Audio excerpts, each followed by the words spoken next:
чухал хоёр яамыг нэгтгэж шинэ бүтэц бий болж байгаа энэ үед энэ яамны сайдаар томилогдохоор орж ирж байгаа Намтай хоёр гишүүнд баяр хүргэж амжилт хүсье. Одоо хамгийн чухал нийгэмд манд тулгамдаад байгаа асуудлуудын одоо судалгаанаас авч үзэхэд хамгийн чухал 3 асуулт нь бол яа харахгүй иргэдийн ажил эрхлэлт орлоготой холбоотой байгаа. Тэгэхээр хамгийн таны санаа зовоож байгаа асуулт юу вэ гэсэн энэ асуултанд иргэд сонгогчд маань юу гэж хариулж байна гэхээр ажлын олдоц, цалин, тэтгэврийн хүрэлцээ, тэгээд юуны үнний бараа таврын үнийн өсөлт гэдэг энэ 3 заалтыг сонгосон байгаа л да. Тэгээ бас нэг өөр статистикийг дурдмаар байна.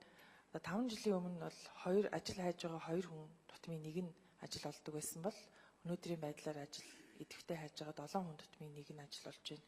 Тэгэхээр ажлын олдоц бол ойролцоогоор 3-аас 4 дахин буурсан байна. Тэгэхээр танаас би ямар асуулт тавьмаар байна гэхээр одоо энэ ажил томилогдохороо энэ иргэдийн санааг хамгийн их зоож байгаа ард иргэдийн амжиргаатай шууд уялдаад энэ ажил эрхлэлт, хөдөлмөр эрхлэлтийн чиглэлээр ямар ажлыг хамгийн түрүүнд хийж гүйцэтгэе гэж бодож байгаа вэ?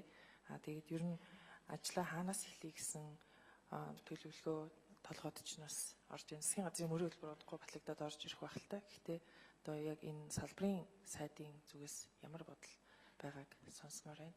Баярлалаа. Амжилт хүсье. За нэр дэвшигч Намтай хоёр гишүүн хариулъя.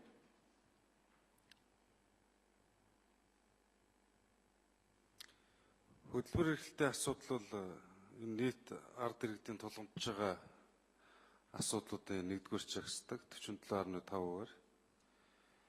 Энэ салбар үндсэндээ сүүлийн хэдэн жил бол бодлого нь алдагдчихсан.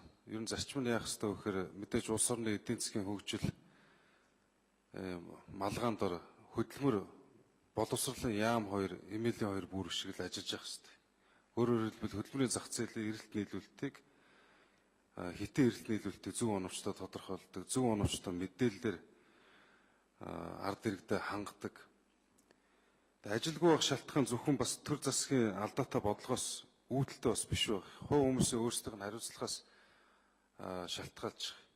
Жишээлбэл мэргэжлээ сонгохдоо буруу сонгодог. Өнөөдөр хөдөлмөрийн зах зээл дээр эрэлт хэрэгцээтэй байгаа ажил мэргэжлийг ангилаад үзэхээр 70% нэмсүү төгсөгчид эрэлт хэрэгцээтэй байгаа.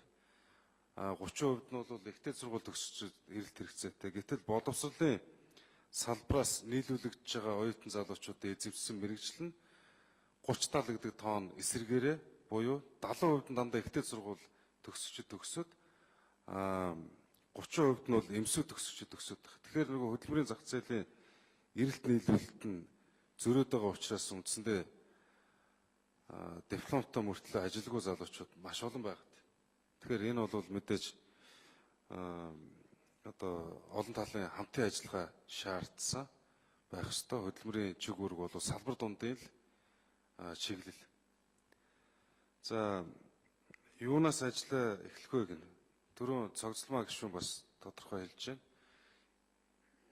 Ер нь энэ статистик тоон үзүүлэлтүүд бол жишээлбэл таад анзаарсан бол би нэг ч статистик тоон үзүүлэлтийг ярихгүй байх. Яагаад тэгэхээр ярьж болохгүй. За ажилгүйд л бол нэг 11.6% гэж байна. Олон улсын дундаж бол 5% ажилгүйдлийн төвшин байвал ер нь бол асуудлыг шийдэх боломжтой гэж үздэг. 10% гараад явчихаар онц аюултай нөхцөлдөө тооцдог.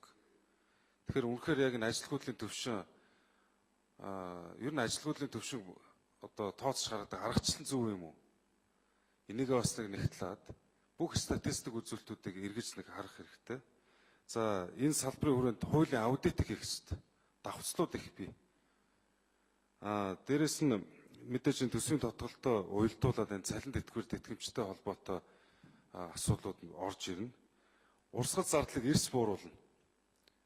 2 жилийн өмнө нэгж хүнийг ажилтаа болгох зардал үндсэндээ зөвхөн бүдүүн бараг тооцоогоор тооцоод үзэхээр 13,500,000 болж ирсэн. Ажил хөдөлмөр эрхлүүлэхгүйгээр 5.5 жил хөдөлмөрийн өсөлт доод хэмжээгээр зүгээр мөнгө өгөөд байлгаж явах хэмжээтэй л ийм л зүйл. Гэтэл энэ нь юу хүндэд байна вэ гэхээр үндсэндээ нэг хүнийг ядуурлаас гарах, нэг хүнийг ажилтаа болох энэ татвар төлөгчдийн мөнгө үндсэндээ хөрөнгө оруулалт бол маш муу явагдаж байгааг л нэг илэрхийл. Тэгэхээр энэ урсгал зардлыг эрс бууруулах зөв нь олон ажлууд байгаа. Энэ яамныхаа бүтцийг бүрдүүлэхдээ мэрэгжлийн салбараа мэддэг хүмүүсээр бүрдүүлэх цомхон, чадварлаг, урд нь хоёр яам нэгдсэн байхад 59 өдрийн бүрэлдэхүүнтэй ажилладаг байсан. Жолооч үйлчлэхний ажилд нь оруулаад одоо хоёр яам тусдаа хэдий ч энэ салбарт ажиллаж байгаа хүний тоо 200 баг. Тэгэхээр гих мэтлэн олон асуудлуудыг бас эхлэнэ л гэсэн ийм л төлөвлөгөөтэй байна. За Бацаандан гишүүн. За Нумтай хоёрыг хөдөлмөр нийгмийн хамгааллын сайдд нэр дэвшүүлж байгаа. Тэгэхээр мэдээж залуу хүн энэ салбарт бас мэрэгчсэн гэж үзэж